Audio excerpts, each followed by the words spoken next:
Hello, welcome to another episode of Frack the Canon. This one is going to be a long one. As you can see, we have a long panel list. We got Sara, Tiz, aka Tyler, Mr. CJ McCree from Milwaukee, Mr. JT Holmes, and last but not least, Bobby Chastain. Last was on the last Star Wars episode 3 years ago. I want to say when was Force Awakens? It was the first one, so we never did one for the second one. So that must have been 4 or 5 years ago. That was 4 years ago. Wow, 4 years ago, Bobby. Well, Wow. Welcome back. So, I know it's been a minute, but who wants to start? All right, Star Wars Episode 9. Everyone knows I'm a big Star Trek fan. I'm not the biggest Star Wars fan. My favorite Star Wars movie is Rogue One, but Star Wars is a cultural phenomenon that everyone needs to get to see. I personally was not impressed with what I saw. I just watched it again, and I'm like, God, this movie's boring. And there was a lot of, I'm gonna get out of the bad stuff first. A lot of fan service that came out of nowhere for me. So Palpatine being Snoke. Actually, that was the one that bugged me the most. And why did he come back? How did he come back? We saw him fall down the death.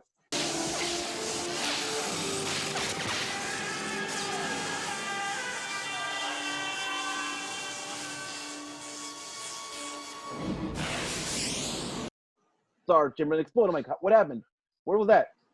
Those are my thoughts. Who wants to go first on their thoughts of Star Wars: Rise of Skywalker? Well, I think that it's been really documented on the internet how bad it is. So I don't know if I can find fresh ways to bury the thing, but I agree with you. One of them is what does it take to kill somebody in that universe now, right? I mean, he cut in half, thrown down an endless shaft. It seems like that's happened to several characters and they come back. So one would only hope that the Star Wars franchise itself, that has now been cut in half and thrown down a bottomless shaft, won't now resurface again later to make more movies.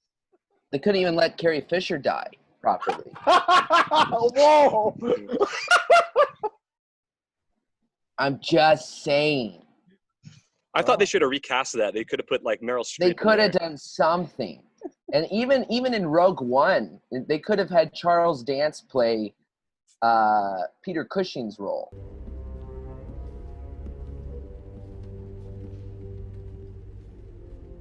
Most unfortunate about the security breach on Jeddah, Director Krennic. After so many setbacks and delays, and now this.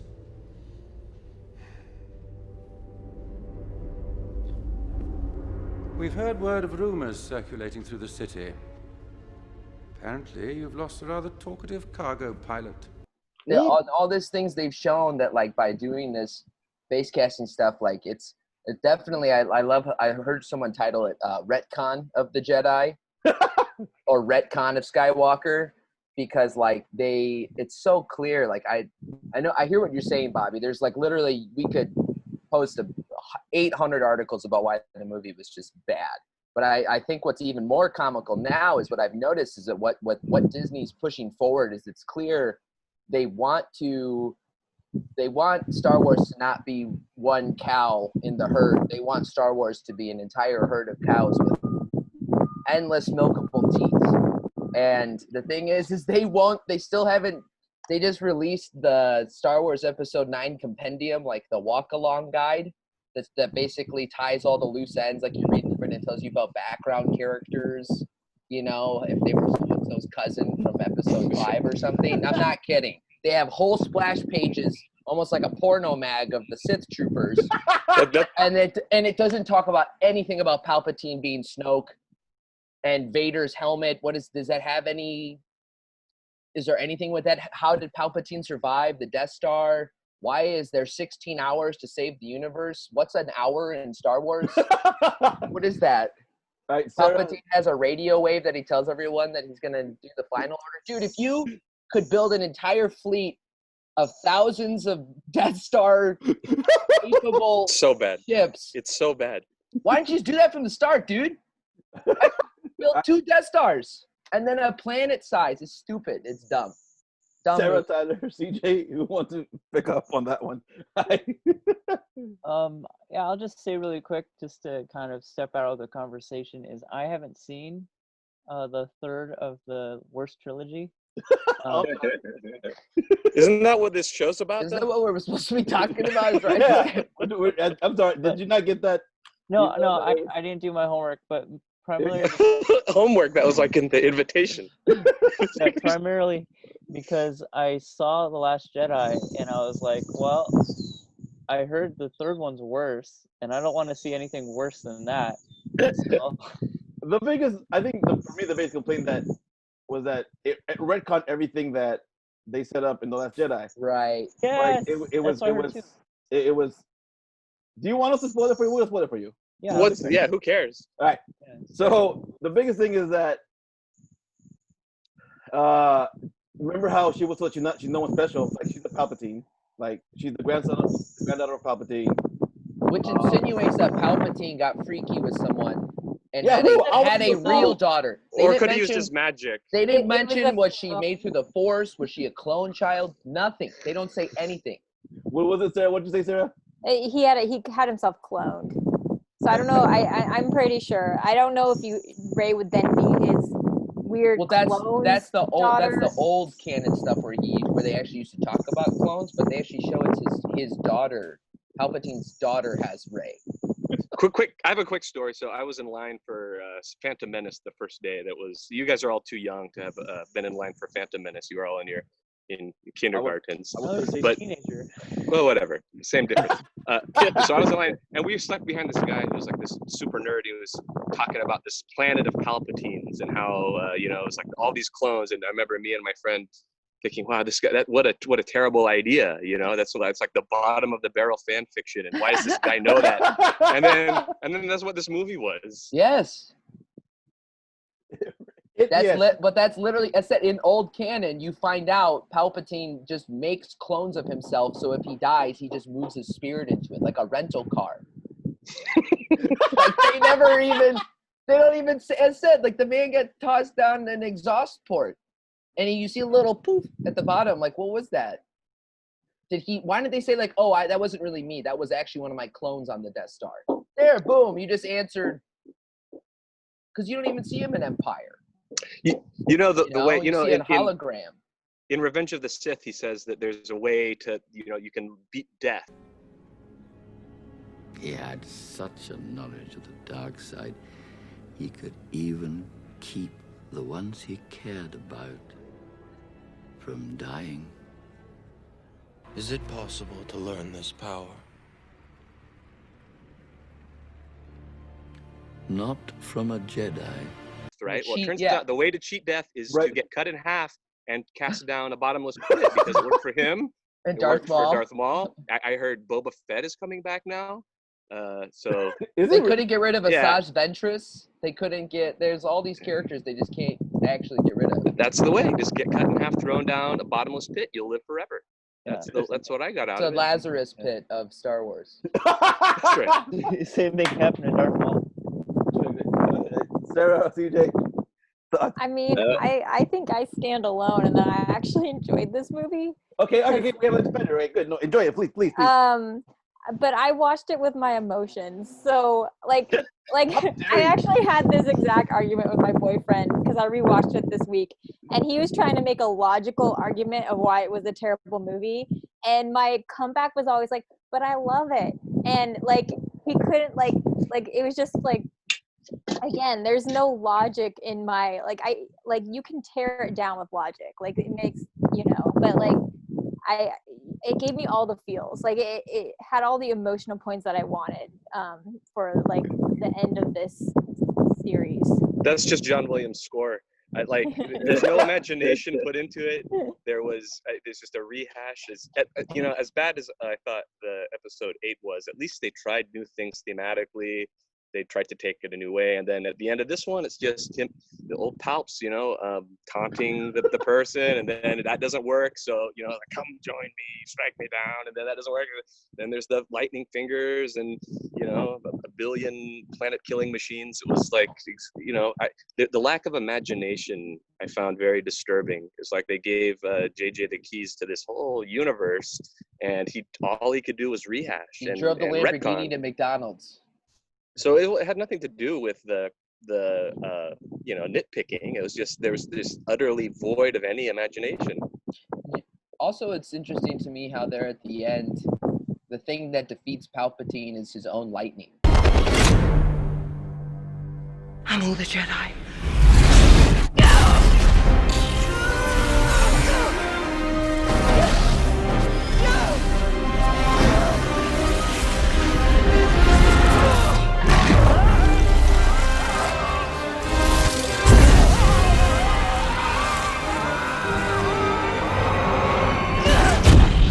All she's doing is deflecting it back at him.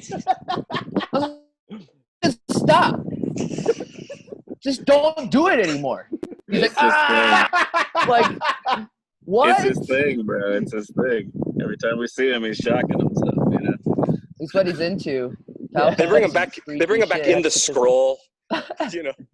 Palpatine's back. Oh, that was so stupid. The Oscar Isaacs Oscar-winning moment. Palpatine's returned. Somehow. Palpatine's returned. Because I just watched it before we did it again. I'm like, and it's like, somehow he's come back. I mean, what do you mean somehow he's come back? How do you know he's back? Even back in? It's. But all right, so I'm trying to. So Sarah's the defender for the champion. I enjoyed it. I had a lot of. I always like watching it the first time and rewatching it. I enjoy it. I like watching the orangutans fling shit. Let me step on the fence here, because I'm not exactly in Sarah's camp, but I didn't hate it though when I watched it. I didn't hate it, and possibly because I heard everybody talk mess about it. Possibly because like at the end of The Last Jedi, I was like kind of done with the series, maybe, so I didn't have any expectations of it. And not for the reasons that most people hated The Last Jedi. I thought The Last Jedi was okay. But I thought this movie was okay as well. It wasn't, I mean, I saw like this, it was like really corny, I thought. It was really like, I mean, it was everything that you guys were saying about it. But whatever, I just kind of, sat back as somebody who's not like a huge Star Wars fan. Somebody who likes Star Wars, but like is not a huge Star Wars. I just kind of sat back and like kind of enjoyed what they gave to me. I'm sorry, CJ. I saw your like favorite? The three of you did the list of like the most important scenes to you. Wasn't like? Didn't you have Star Wars scenes like up and down that list? And now you're saying you're not a Star Wars fan? I had one Star Wars. Oh, okay. Just I had one only. Star Wars scene. Right. The "I'm your father" scene. Oh. And if you watch the video, you know that I begrudgingly put it in my list. You did say that multiple times. I begrudgingly put it in my list. But no, look, I thought this movie was okay. Could it have been better? Yeah, it could have been loads better. But the first thought that I had is they should have started here. That was like my actual thought when I was watching. I was like, you know what? Like the way this movie begins, this is where the trilogy should have started. Because I'm already like more interested in what is happening, like, and how that happened, and like the ins and outs of what set this movie up than I was in any of the other two movies. Like start here and then go. You know what I mean? It also felt like the crew. I really liked the chemistry that John Boyega and Daisy Ridley and Oscar Isaacs had, but this is the first time we'd seen them together, and they're making references of, you're such a difficult man, like they've had all this trade-off and stuff, but this is the first time we've seen them interact at all. It's like, wait, this is the third movie, and this is the first time we've seen them and Chewie and 3PO and take the Falcon out. I'm like, how, you know what I mean? It's too late. I didn't feel like I learned anything about any of those characters. No, and nothing happens to them. What happened to Finn? What was Finn's arc in this movie? What was his arc in the whole trilogy? He becomes selfless in Last Jedi. He finally becomes selfless, I guess. But he was he came from a selfless background. Finn is the stormtrooper. Yeah. So he's already done that. They were trying to. That's not a good arc. Oh, it's not. Really not. They were trying to claim that he left the First Order to save his own ass. That's what they were trying to say. I mean, that's my point on like why I abandoned the trilogy is like these characters don't have arcs. Like why Star Wars is so great. The original is it's so simple in the arcs that the characters have. Right. And it's so universal. They don't make any sense. Right. Finn is a First Order stormtrooper janitor He was a janitor. on the Starkiller base, and for some reason is a part of Kylo Ren's death squad also. So not only is he a janitor on the Starkiller base, he also, I guess, the janitors are the first ones called up to go with Kylo Ren to go hunt down leads to. And then he also is an expert hand-to-hand combat janitor. It's like the what whole the thing. hell? It's harebrained. It's cockamamie. It is an abomination. And Ray could have been flying ships the entire first part of the film. It would have made sense how she knew how to fly the Falcon. And she's like, "Oh, I don't know. I just did it." Like, yeah, even in A New Hope, Luke is like making all these comments as to how he's a good pilot to explain how he can fly later. Like, they didn't. I don't think more expositional dialogue is the answer that would have saved this new trilogy. No, yeah, she was doing like doing Fast and Furious shit with the Falcon. She was doing some real. Right. Yeah, Sarah, you've been quiet. What do you think? Luke wasn't even that good of a pilot compared to Ray. Even Anakin wasn't as good as Ray, it seems. That Potters was cool though. Sarah, you've been quiet. A long time ago. Yeah. What, Renee? What do you think? What do you think about what they're saying? I mean, I watched this movie with my emotions. Like, I can't. Rose tinted glasses. Yeah, like I can't refute any of these points. They're all true. It is a regurgitation of the original trilogy. But the original trilogy worked. I mean, it's not as good of regurgitation, but again, I watched it with my emotions. Is it ever? I loved Kylo Ren getting to say goodbye to Han Solo. I know what I have to do, but I don't know if I have the strength to do it.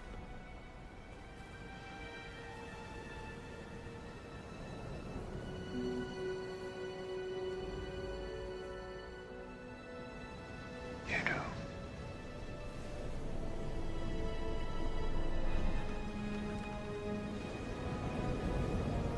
Dad.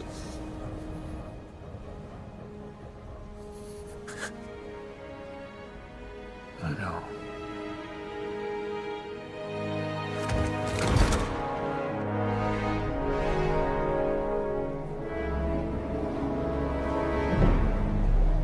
Like, for me, that was an emotional moment that I think I really enjoyed. I like them because I like them getting that final moment together. And they caught Harrison Ford at the end of a bender. They're like, they kidnapped him. He didn't even comb his hair. You know, comb your hair. You're dead. He has a 5 o'clock shadow now. They don't have coffee in hell. My son's an emo. Turns out that wasn't even Han Solo. It was actually Harrison Ford playing himself. They're gonna explain that one in episode 10. That is the one thing that bugged me to no end. And when we talked about it, Bobby, like Kylo Ren's redemption. I mean, that came out of nowhere to me. Like, he was always. It seemed like he was always like, if the duality of light or dark. I'm like, all right, he's gonna go light, but he's gonna go dark. I'm like, no, like, what? That came out of nowhere. They definitely introduced him at the end of Force Awakens, especially after killing his father, as being like, oh, this kid's gone. That's and what there was no he kind of just then stood on the fence the rest of the 2 films, you know? Right. Like, so him coming back, you're like, eh. So like, and then like him fighting the Knights of Ren, I was like, these are the same guys that you went around murdering people with in the galaxy. You're not a good guy now. You were like, make up your mind. This is your death squad, bro. It's like, I'm gonna fight you now. I'm like, dude, this is the people you slaughtered people with. Like, there were so many places they could have taken that, right? The deadbeat dad, he left to go smuggle. I mean, all this stuff they could have done for these characters. I'm not suggesting that I have the right answer, but they certainly didn't either. It was just like there was no story there. It was just set pieces, one after another for 7 godforsaken hours. Why was Luke a Force projection in Last Jedi when he just dies anyways? Right. Yeah, right. Like, what? So I was talking to you about this, and it's funny. Like, it seemed like the best told movies of the Star Wars universe are never, like, at least are the original trilogy, but because they have nothing to do with them, and it's personally for me my favorite Star Wars movie. It has nothing to do with the Skywalker, nothing to do with the the Federation. It's what it does. It's up the Rebels. There is. I cared for those characters. I cared for that journey. With the new trilogy, again, what was the story? What was the arc? With the prequels, we already knew what was happening. And then right now with the Mandalorian, are you watching? Anyone watching the Mandalorian? Yeah. Yeah. Like that's amazing. But why is it so lately the Skywalker stuff not as good? Do you know why it's so good? Why? Because John Favreau has banned Kathleen Kennedy from set. Is that true? I've heard. I don't know if it's true, but I believe it because it's so much better. Favreau is responsible for, and Taika Waititi has directed, I think, 2 episodes. Bryce Dallas Howard's gotten in on that. The major problem that Kathleen Kennedy had going into this was that she had segmented the 3 films when they could have written all 3 of them in tandem so that they could have made sure that the first part made sense at the end, because that's such a unique. I mean, Lucas was kind of tied in with episodes 1 through 3. He had to make Vader happen.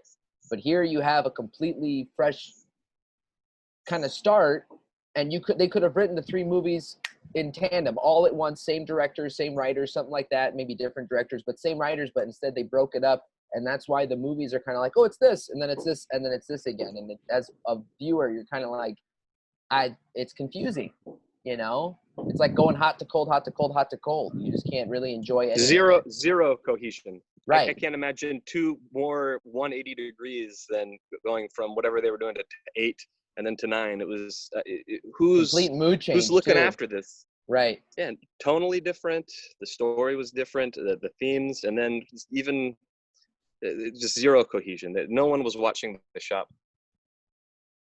So we're blaming Kathleen Kennedy, correct? That's what we're saying. Yes. Yeah. biggest problem with the film is the Death Star dagger, which points to the stuff on the Death Star planet. That's my biggest problem. It doesn't make any sense. Total garbage. Just like total utter. Just. Sarah, you want to say something? What do you think? I mean, it is what it is. I agree. They could have done better, but there's still so much I love about this movie. Can you show what you? I see you showed us. You show something. You want to show who you got? I have my friend with me today. Is that a Lego? Yes. Yes. So the one good thing you have to say about these films is they have spawned some amazing Lego sets. Merchandise. Yes. And I'm all in. Right. I buy them too. Sarah, you know me. I bought a bunch of these Lego Star Wars sets. So I have a lot. Yeah. If there is one overarching theme over all 9+ films, is that they do function as a great way to sell merchandise. So, you know, I don't know what I'm going to do with my stuff now that I hate it. You know, like I'm not going to just drop it at Goodwill. The other thing is I remember watching the prequels when they came out and hating them beyond anything else. Like they were just complete garbage. And then compared to the prequels, these new ones, I'm actually like, oh, these are watchable. And they have my favorite characters, and it just is like night and day to me. So I think the fact the prequels were so awful helped prepare me for episode 7. I think I prefer prequels than. Yeah, I prefer the prequels too. But not by much though. That's not saying much at all. Personally. No, the acting is awful in the prequels. It's painful. I think there is the same connection though that happens with people our age with the prequels, and since we had the cartoons and the comics, you know, and TV shows and stuff. I think in the same way as, you know, kind of the generation now absorbs this new media. I feel like, you know, we had novelizations. Like, to me, Revenge of the Sith is way different because I also read the book and I read the Clone Wars comics. Like, so Revenge of the Sith is a way different movie to me as someone who's like, wow, this is a piece of shit. I'm like, yeah, it kind of is, but it's my piece of shit. You know, so I understand that. I like shitty things too. It's funny that I read Phantom Menace, the novelization, when I was a kid, because I was that kid. I would read novelizations of movies. I'm like, this is a really good movie. This is a really good book. I want to see the movie. I remember it came out when we were 13. I'm like, this is boring. What the hell is happening? But in the book, it was a lot more interesting. Yeah, that's what I think, Bobby. You and I have talked about this before. The prequels are a complicated story, that like had an overly ambitious goal, whereas I feel like the new trilogy is like a simple story that they somehow messed up. That Like how so? Can you elaborate on that? yeah, I mean, so I talked about a little bit earlier about how like the original trilogy had like really simple story with the arcs and everything, and this new trilogy doesn't really have a direction. Whereas I feel like the prequels had a lot of setup with the whole Right. Padme and Anakin thing that they just crammed into the first two movies. But I feel like the end of the prequels makes up for like the beginning, other than the whole beginning of Darth Vader no scene. But I feel like the payoff. Being able to watch Palpatine coordinate all of it, basically using the Clone Wars to militarize himself to form the Empire. That's a really interesting concept for the three movies and the way that the set all it. But you watch it and you're like, what the hell's going on? Like, why am I listening to Jar Jar? But emergency powers to anyone. Like this scene is it's like a garbage disposal. Like we're witnessing one of the most important scenes, if you think about it, in the prequels, was as soon as Palpatine got his emergency powers, that was the end. And it was handed over by Jar Jar fucking Binks. Sorry. But, you know, like, you know what I mean? I remember watching episode 3. I think I've only seen it once in the theaters because I just couldn't subject myself to it again. And sitting in the theater and laughing at the movie because it was so bad. And I can't even come back from that and find any redeeming qualities in those movies. I'm sort of a prequels apologist, and I would suggest to Sarah that you go back and try watching it with your heart.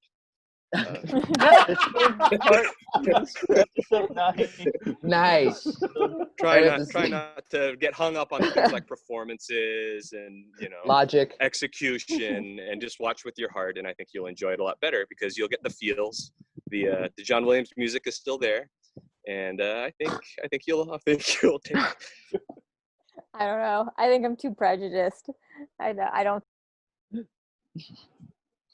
Watch it with your heart. I accidentally muted you, Sarah. You want to unmute yourself? Sorry. Cut her mic. Silencing women, René. I have that power now to mute. Are we? So we're at the 30-minute mark. Are we having to transfer over? Any final thoughts or about that? Anyone have to go? No. Hopefully that's the last we see of that crap. No, it's not. So I hope it's the last we see of Kathleen Kennedy because she. No, it's not. No more Star Wars. No more. No more Star Wars. It's canceled. That's it. Star Wars is canceled forever.